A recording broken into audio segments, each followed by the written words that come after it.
आज हम लोग भारत में यूरोपीय आगमन के बारे में जानते हैं कि भारत में यूरोपीय आगमन की कहानी क्या है। तो मध्यकाल में भारत को पश्चिमी देशों से जोड़ने वाले दो समुद्री मार्ग थे। कौन कौन? एक था फारस की खाड़ी वाला मार्ग, एक था लाल सागर मार्ग। तो ज़्यादातर व्यापार फारस की खाड़ी से जाने वाली मार्ग से होता था, जिसे अधिक प्राथमिकता दी जाती थी, क्योंकि दो कारणों से लाल सागर का मार्ग जो था क्या था? दुष्कर था। कौन कौन? तो उस रास्ते में मार्ग में अत्यधिक कुहारा पड़ता था और दूसरा मार्ग में चट्टानों का पड़ना था।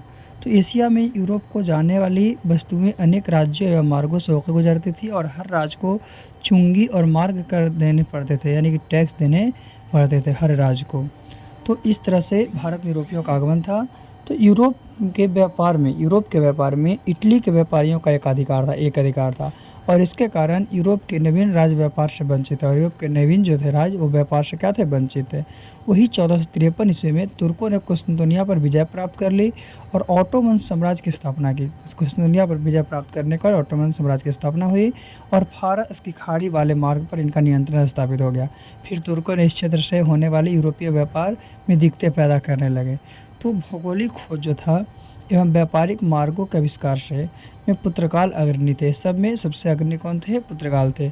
यहाँ का शासक प्रिंस हेनरी द नेविगेटर ने इस कार्य का महत्वपूर्ण योगदान दिया था और यहाँ का शासक जो था, क्या नाम था उसका? प्रिंस हेनरी द नेविगेटर इस कार्य में महत्वपूर्ण योगदान दिया था, खोज करने में योगदान दी थी। आगे बात करते हैं तो 1486 ईस्वी में एक पुर्तगाली नाविक बार्थलोम्यूडेज ने अफ्रीका स्थित उत्तमासा द्वीप की खोज की थी, है ना।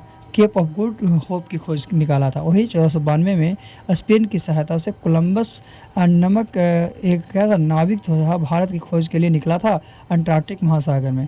जोखिम से भरा यात्रा प्रारंभ किया, लेकिन इसने अंत में क्या किया कि भारत की खोज नहीं करके अमेरिका की खोज कर दी। वही 1498 ईस्वी में एक पुर्तगाली वास्को डी गामा उत्तमासा द्वीप के रास्ते से होकर भारत पहुंचा, जो एक सीधा मार्ग था, एक सीधा रास्ता था। उसके माध्यम से वास्को डी गामा 1498 में कहाँ पहुंच गया? भारत पहुंच गया। यानी कि 1492 में तो कोलंबस खोज करने के लिए निकला था भारत का, लेकिन क्या किया कि वो नहीं खोज कर पाया और अमेरिका की खोज कर दी। चलिए आगे देखते हैं। तो आगे है यूरोपीय कंपनियों की स्थापना वर्ष, यानी पुर्तगाली ईस्ट इंडिया कंपनी की स्थापना 1498 में, अंग्रेजी ईस्ट इंडिया कंपनी की स्थापना 200 में, डच ईस्ट इंडिया कंपनी की स्थापना 1602 में, डेनिश ईस्ट इंडिया कंपनी की स्थापना 1616 में, फ्रांसीसी ईस्ट इंडिया कंपनी की स्थापना 1664 में और स्वीडिश ईस्ट इंडिया कंपनी की स्थापना 1731 में। तो पुर्तगाली जो था हमारे यूरोपीय भारत का आगमन कब हुआ था? तो पुर्तगाली 1498 में आया था, डच 1605 में आया था, ब्रिटिश 1608 में आया था, डेनिश 1616 में आया था और फ्रांसीसी 1667 ईस्वी में आया था। तो पुर्तगाली का कंपनी था इस्तादो द इंडिया, डच का था ब्रिदंदे ओस्ट इंडिया, ब्रिटिश का था the governor and company of merchant of London trading into the East India. फिर वही डेनिश का था डेनिश इंडिया और फ्रांसीसी का फ्रांस द इंडियन ओरिएंटल। आगे बात करते हैं पुर्तगालियों का आगमन के बारे में। तो पुर्तगाल द्वारा यूरोप और भारत के बीच सीधे समुद्री मार्ग खोजने में आर्थिक एवं धार्मिक कारण सक्रिय थे। सीधे समुद्री मार्ग खोजने में आर्थिक और धार्मिक कारण सक्रिय थे। तो आर्थिक कारण में व्यापार करना और धार्मिक कारण में एशिया में ईसाई धर्म का प्रचार करना, यही दो था। सर्वप्रथम 1498 में वास्को डी गामा ने भारत में कालीकट बंदरगाह पहुंचा था, केरल मालाबार तट पर पहुंचा था। यहाँ पहले से बसे हुए अरबी व्यापारियों द्वारा बेमंस का रवैया अपनाया, लेकिन कालीकट के राजा जमुरीन था ने इसका क्या किया? स्वागत किया और मसालों तथा जड़ी बूटियों ले जाने की अनुमति प्रदान की। यहाँ जब आया वास्को डी गामा तो कालीकट के तट पर आने के बाद वहाँ का राजा जमुरीन था वो क्या किया? इसका स्वागत किया और यहाँ से मसाले के साथ साथ जड़ी बूटियाँ ले जाने की क्या कर अनुमति प्रदान कर दी। किसको? वास्को डी गामा को। चलिए आगे जानते हैं। तो आगे है 1500 ईस्वी में अल्वारेज कैब्रल के नेतृत्व में पुर्तगालियों का दूसरा अभियान दल भारत गया। ये भी मसाला आदि लेकर पुर्तगाल पहुंचा। 1502 ईस्वी में वास्को डी गामा पुनः भारत आया और इसी वर्ष इसने कोचीन में पुर्तगालियों की प्रथम फैक्ट्री की स्थापना कर दी। इसी समय सबसे पहला कर दिया था, अर्थात भारत में प्रथम पुर्तगाली बस्ती बसाई गई। वही 1505 ईस्वी में पुर्तगाली सरकार ने एक नई नीति अपनाई जिसके द्वारा भारत में एक गवर्नर की नियुक्ति की गई और इस संदर्भ का पहला गवर्नर जो बना अल्मीडा बना। क्या किया अगर 1505 ईस्वी में पुर्तगाली सरकार ने एक नया नीति अपनाई जिसके द्वारा भारत में क्या हुआ कि एक गवर्नर की नियुक्ति की गई और नियुक्ति करने के उपरांत इस संदर्भ का यह रिजल्ट निकला, यह परिणाम निकला कि इस संदर्भ में पहला गवर्नर जो था आपका अल्मीडा को बनाया गया। किसको? अल्मीडा को बनाया गया। चलिए आगे जानते हैं। तो अल्मीडा क्या था? 1505 से 1509 ईस्वी तक अल्मीडा ने कोचिन का दूरीकरण कराया तथा इसे अपना मुख्यालय बनाया। वही 1808-9 ईस्वी में 1808-9 ईस्वी में इसने गुजरात, मिस्र और तुर्की के संयुक्त मुस्लिम जलबेड़ों को पराजित कर दिया। एक क्या किया 1808-9 ईस्वी में गुजरात, मिस्र और तुर्की के संयुक्त जो मुस्लिम जलबेड़ा था उसको पराजित कर दिया और इस पर द्वीप का अधिकार कर लिया। वही अल-फख्र 1509 ईस्वी में आया, 1509 से 15 ईस्वी तक। तो ये भारत में पुर्तगाली सत्ता का वास्तविक संस्थापक था। वास्तविक संस्थापक इसी को माना जाता है। ये 1510 ईस्वी में क्या किया, जो अल-बुकर्क था जो 1510 ईस्वी में बीजापुर से गोवा को जीत लिया। बीजापुर से क्या किया? गोवा को जीत लिया और किलेबंदी करवा दी। किले को क्या कर दिया? बंद करवा दिया। एक कौन करवाया? तो अल-बुकर्क ने करवाया। चलिए इसके बाद हम लोग आगे जानते हैं। तो आगे क्या है? तो वास्को डी गामा 1524 से 29 है ना। तो वास्को डी गामा 1524 से 29 में यहाँ तक का गवर्नर रहा और 1529 ईस्वी में गोवा में इसकी मृत्यु हो गई, यानी कि गवर्नर पद पर रहते ही इसकी मृत्यु हो गई। तो गोवा में वास्को डी गामा की कब्र बनाई गई। सेंट जेवियर ईसाई संत की कब्र भी गोवा में, और जो सेंट जेवियर ईसाई संत है उसकी कब्र भी कहाँ है? गोवा में है। तो वास्को डी गामा का कहानी था जिसकी मृत्यु 1529 ईस्वी में हुई थी। फिर था नुंदो द कुन्हा 1529 से 38 तक। यह अल-बुकर्क का वास्तविक उत्तराधिकारी था। किसका? अल-बुकर्क का वास्तविक उत्तराधिकारी था और इसने 1530 ईस्वी में कोचिन की जगह गोवा को अपनी राजधानी बनाई। और एक क्या किया कि 1530 ईस्वी में कोचिन की जगह क्या किया? कोचिन को छोड़ दिया और उसके जगह पर गोवा को क्या किया? अपनी राजधानी बना लिया। गोवा को अपनी राजधानी बना लिया। चलिए आगे जानते हैं। तो आगे है पुर्तगालियों का आगमन में नुंदो द कुन्हा। यह अल-बुकर्क का वास्तविक उत्तराधिकारी था और इसने 1530 ईस्वी में कोचिन की तरह गोवा में भी अपनी राजधानी बनाई। कोचिन की तरह कहाँ? गोवा में भी क्या किया? अपनी राजधानी को बना लिया, है ना। उस तरह से कुन्हा ने, किसने?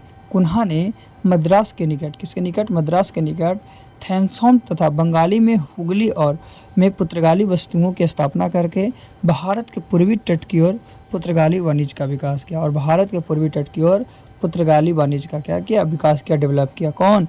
तो कुम्हा ने मद्रास के निकट थैम्सोम तथा बंगाल में हुगली ने पुर्तगाली बस्ती की स्थापना करके, किसकी? पुर्तगाली बस्ती की स्थापना किया और करने के बाद भारत के पूर्वी तट की ओर पुर्तगाली वाणिज्य का क्या किया? विकास किया। चलिए हम लोग आगे देखते हैं। आगे इसमें और भी क्या है हम लोगों को पढ़ना। तो आगे है पुर्तगालियों की देन। तो भारत में प्रेस जो है, छापा खाना है, वो पुर्तगालियों की ही देन है। तंबाकू की खेती सर्वप्रथम 1508 ईस्वी में दक्षिण भारत में पुर्तगालियों ने शुरू किया था और करवाई थी। फिर उत्तर भारत में शाहजहाँ के काल में आई। फिर उत्तर भारत में कहाँ? तो दक्षिण भारत में पुर्तगाली के द्वारा और उत्तर भारत में शाहजहाँ के काल में आई थी।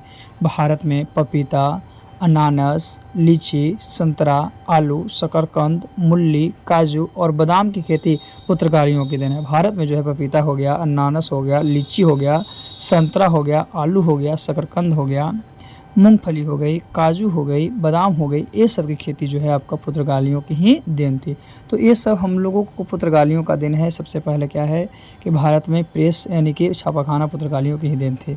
चलिए आगे हम लोग देखते हैं। तो आगे है प्रमुख पुर्तगाली गवर्नर जिसमें अल्मीडा 1505 से 1509।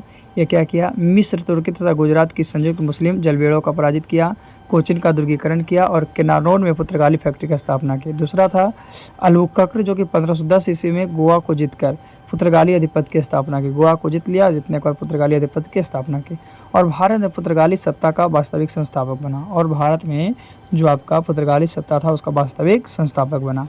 फिर है और नुंदो द कुन्हा, तो कोचिन के स्थान पर गोवा को राजधानी बनाया। कोचिन के स्थान पर क्या किया? गोवा को राजधानी बनाया। पूर्वी तट की ओर जो था पुर्तगाली वाणिज्य का विस्तार किया। किसका? पुर्तगाली वाणिज्य का विस्तार किया और हुगली एवं थेम्सअप में पुर्तगाली फैक्ट्री की स्थापना की। हुगली एवं थेम्सअप में क्या किया कि क्या है? पुर्तगाली फैक्ट्री की स्थापना की। ये प्रमुख गवर्नर था। फिर डच आया, उसके बाद क्या है? डच। तो डच जो था आपका हॉलैंड या नीदरलैंड के निवासी थे। कहाँ के? हॉलैंड या नीदरलैंड के निवासी थे। इन्होंने सर्वप्रथम 1595 ईस्वी में कॉर्नेलियस हाउटमैन के नेतृत्व में डचों का पहला अभियान दल सुमात्रा पहुंचा। कहाँ सबसे पहला किया? तो 1602 ईस्वी में कितना 1602 ईस्वी में विभिन्न डच कंपनियों को मिला करके हॉलैंड की सरकार ने क्या किया 1602 ईस्वी में विभिन्न डच कंपनियों को मिलाकर हॉलैंड की सरकार ने United India East India Company of Netherland के नाम से एक व्यापारिक क्या की संस्था की स्थापना कर दी। किसके नाम से? तो क्या है कि United East India Company of Netherland के नाम से क्या क्या एक व्यापार संस्था की स्थापना की 1602 ईस्वी में। कौन? तो ये काम जो था आपका डच का था। किसका था? डच का था। चलिए आगे हम लोग इसके बारे में और जानते हैं क्या है और क्या नहीं है। तो आगे की बात करते हैं। तो सर्वप्रथम 1605 ईस्वी में डच नौसेना नायक वा देर हेग के नेतृत्व में डचों का पहला अभियान दल भारत को भेजा गया। डच का पहला अभियान 1605 ईस्वी में भारत को भेजा गया है ना। और पूर्वी तट पर स्थित मसूलीपट्टनम में इन्होंने अपनी पहली फैक्ट्री की स्थापना की। फिर 1610 ईस्वी में क्या हुआ कि 1610 ईस्वी में इन्होंने पूर्वी तट पर, कौन से तट पे? तो इन्होंने पूर्वी तट पर स्थित पुलिकट को अपनी फैक्ट्री बनाया। पुलिकट जो था उसी को अपना फैक्ट्री बनाई और इससे अपना मुख्यालय ही बनाया। इसी को अपना मुख्यालय ही बनाया। और ये लोग यहाँ स्वर्ण पेड़ों क्या करते ढालते थे, यानी सोने की मुद्रा को क्या करते थे? ढालते थे। यानी 1610 ईस्वी में जो डच बनाया आपका इसका मुख्यालय जो बनाया उसको मेन काम था सोने की मुद्रा को ढालना। चलिए आगे हम लोग जानते हैं। तो 1653 ईस्वी में कितना 1653 ईस्वी में डचों ने बंगाल स्थित चिंसूरा में अपना फैक्ट्री स्थापित किया। 1653 में क्या किया? डच बंगाल स्थित जो चिंसूरा था उसमें अपनी फैक्ट्री को स्थापित किया। और बंगाल में यह डचों का सबसे बड़ा केंद्र था। बंगाल में यह जो डचों का सबसे बड़ा केंद्र था। डच लोग भारत में क्या किए? सूती वस्त्र, नील, सोरा, कचरेशम, अफीम, नमक और चावल का निर्यात करते। डच लोग जो थे भारत में सूती वस्त्र का, नील का, सोरा का, कच रेशम का, अफीम का, नमक का और चावल का निर्यात करते थे। और डच लोग भारत से मसाला का निर्यात नहीं करते। जो डच लोग थे वो भारत से क्या करते थे? मसाला का निर्यात नहीं करते थे, बल्कि किसका? सूती वस्त्र का, नील का, सोरा का, कचरेसा का, अफीम का, नमक का और चावल का निर्यात करते थे। एक कब? तो 1653 ईस्वी में यहाँ पे कंपनियाँ लगाई गई थी। आगे है कि एलिजाबेथ फर्स्ट जो था उसका शासक काल ब्रिटिश इतिहास काल में स्वर्णिम युग के नाम से जाना जाता था। यह कई दृष्टियों में महत्वपूर्ण रहा है। यह बहुत दृष्टि में क्या महत्वपूर्ण रहा है। इस काल में व्यापारिक उन्नति के लिए भी अनेक प्रयास किए, व्यापार को बढ़ाने के लिए बहुत से प्रयास किए गए हैं। उस समय महारानी एलिजाबेथ फर्स्ट के समय 31 दिसंबर 1600 ईस्वी को एक विशाल व्यापारिक संघ की स्थापना की थी। बहुत बड़े व्यापारिक संघ की स्थापना किया गया था जिसका नाम रखा गया था क्या? The governor and company of merchant of London training into the East India. इस कंपनी में अनेक शेयर होल्डर थे। इसमें बहुत से लोग पैसे लगाए थे, अनेक शेयर होल्डर थे, जिसकी स्थापना 31 दिसंबर 1600 ईस्वी को की गई थी। किसके द्वारा? तो महारानी एलिजाबेथ फर्स्ट के द्वारा की गई थी। चलिए आगे हम लोग देखते हैं। तो अंग्रेजी कंपनी का आगमन कब हुआ? तो कंपनियों की पहली यात्रा 1601 ईस्वी में जब कंपनी के जहाज़ इंडोनेशिया गए तो सर्वप्रथम 1608 ईस्वी में कैप्टन हॉकिंस के नेतृत्व में कंपनी का पहला प्रतिनिधि मंडल हेक्टर नामक जल जहाज से भारत में सूरत पहुंचा। भारत में कहाँ? भारत में सूरत जो जगह है वहाँ पे पहुंचा। और यहाँ पे अंग्रेज़ों ने पहली अस्थायी फैक्ट्री की स्थापना की। सबसे पहली अस्थायी फैक्ट्री की स्थापना अंग्रेज़ों के द्वारा की गई। फिर है कैप्टन हॉकिंस सूरत से जहांगीर के दरवाजे पहुंचा और जहांगीर का क्या किया? दरवाज़ा पहुंचा। जहांगीर ने इसे 400 का मनसब तथा खौन या इंग्लिश खौन की उपाधि दी। और जब यह आपका जहांगीर के दरबार पहुंचा तो यहाँ पे इसे उपाधि मिल गई। चलिए आगे चलते हैं हम लोग। तो आगे है अंग्रेजी कंपनियों का आगमन। 1611 ईस्वी में अंग्रेज़ों ने पूर्वी तट स्थित मसूलीपट्टनम में अपनी दूसरी फैक्ट्री स्थापित की। कितना? 1611 में। फिर है 1613 ईस्वी में सूरत में फैक्ट्री का स्थायित्व प्राप्त हुआ। कितना? 1613 में सूरत में फैक्ट्री को स्थायित्व इसको प्राप्त हो गया।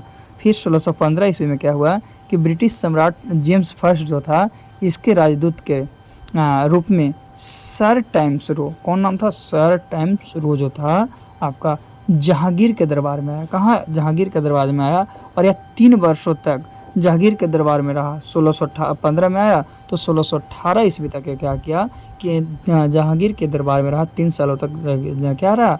तो आपका जहांगीर के दरबार में रहा। कितना? 1615 ईस्वी में आया था, है ना।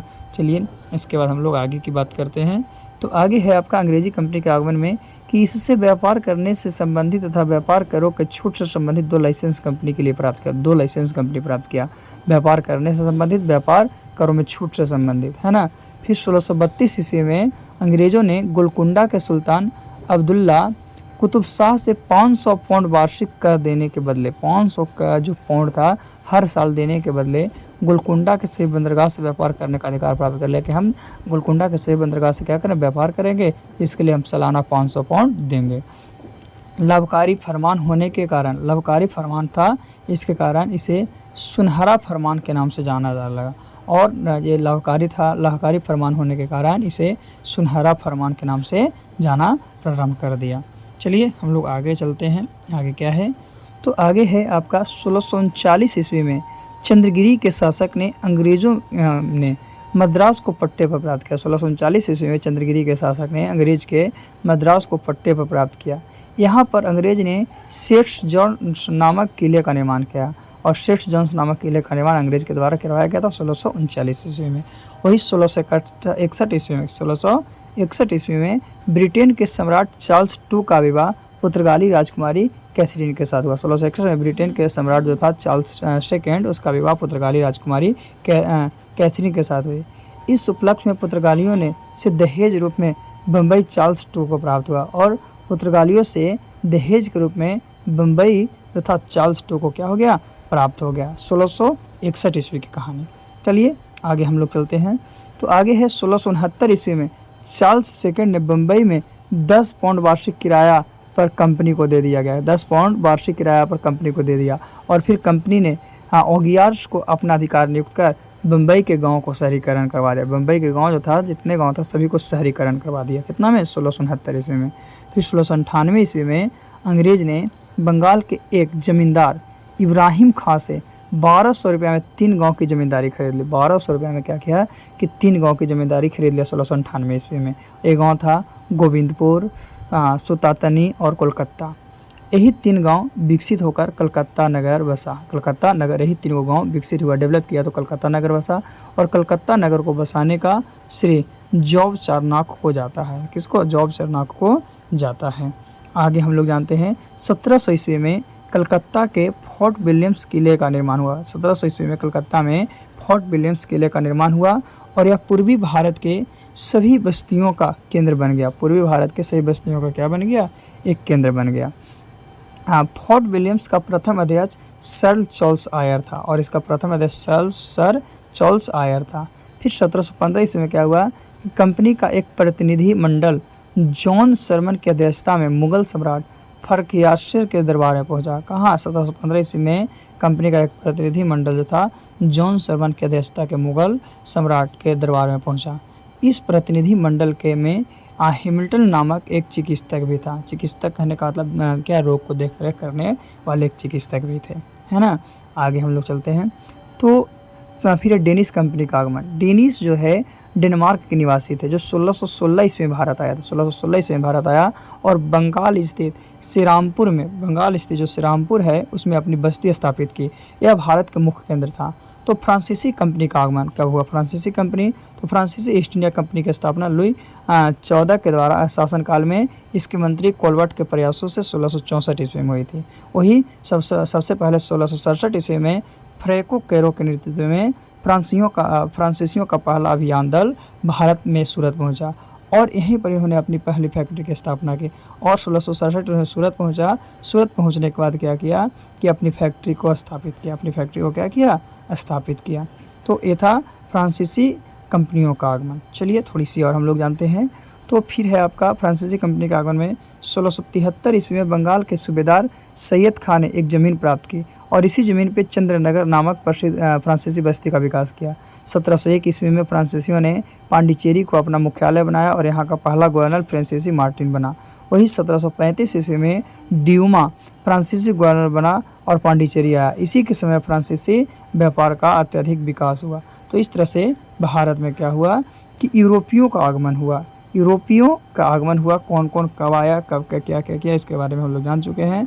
तो अगले वीडियो के माध्यम से पुनः हम लोग फिर से अगले टॉपिक के साथ मिलेंगे। आज के लिए इतना ही काफ़ी है। फिर से हम लोग पुनः अगले वीडियो में मिलते हैं। आज हम लोग सीखें कि भारत में यूरोपियों का आगमन कब, कैसे, कहाँ, किस स्थान पे हुआ, किनके द्वारा किसकी स्थापना की गई।